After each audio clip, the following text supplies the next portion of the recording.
Alright guys, so today we're going to review how a bill becomes a law and lead into your activity.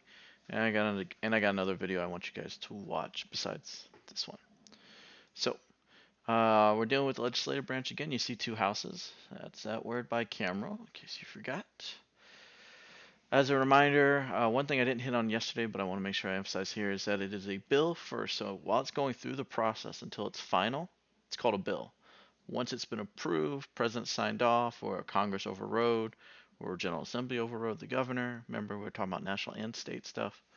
It's called a law then. So bill, up until it's done, it's called a bill, and then when it's finished, it's called law. All right, so let's go through the steps. So you watched that little Schoolhouse Rocks video yesterday, and the bill is proposed or introduced, meaning somebody said, hey, I have an idea, let's do this.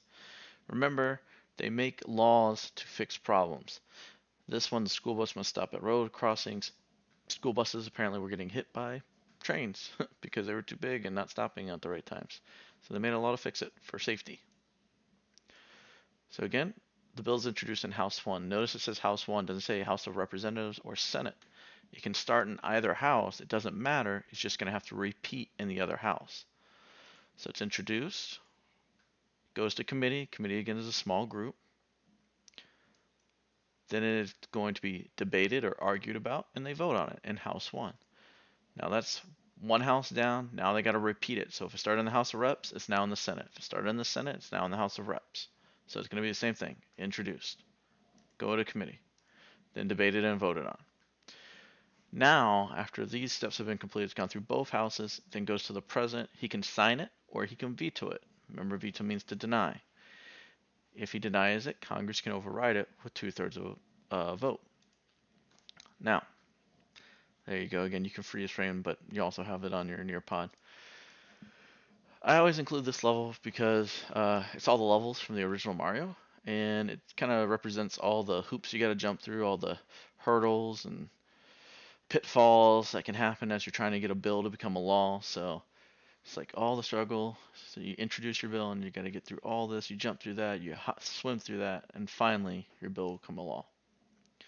So quick version: introduce, committee, debate, vote, repeat the steps in the other house, president signs. I haven't changed it yet, but there will be a short video here I want you guys to watch, and then after you watch the video that helps maybe explain it even more to you guys, I want you to go ahead and work on the worksheet that is called,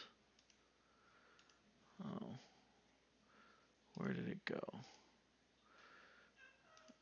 I just had it. The lawmaking process worksheet. It's this one. I want you to go ahead and do that. There won't be a part 2. Just answer the questions. You'll submit it on Schoology. And yeah, we're good from there. Hope you guys are doing good. And again, we'll check. Go ahead and submit on Schoology. Don't worry about getting everything perfect, though. You should be able to get this through your notes. Just going back through the Nearpods. And you might have to do a little bit of research, like for number 6, where are some examples of express present powers. I do give you some. But worst case, you can always, use your researching skills and look them up too. We're going to go over this Monday. I come back on the 13th. All right, guys, have a good one.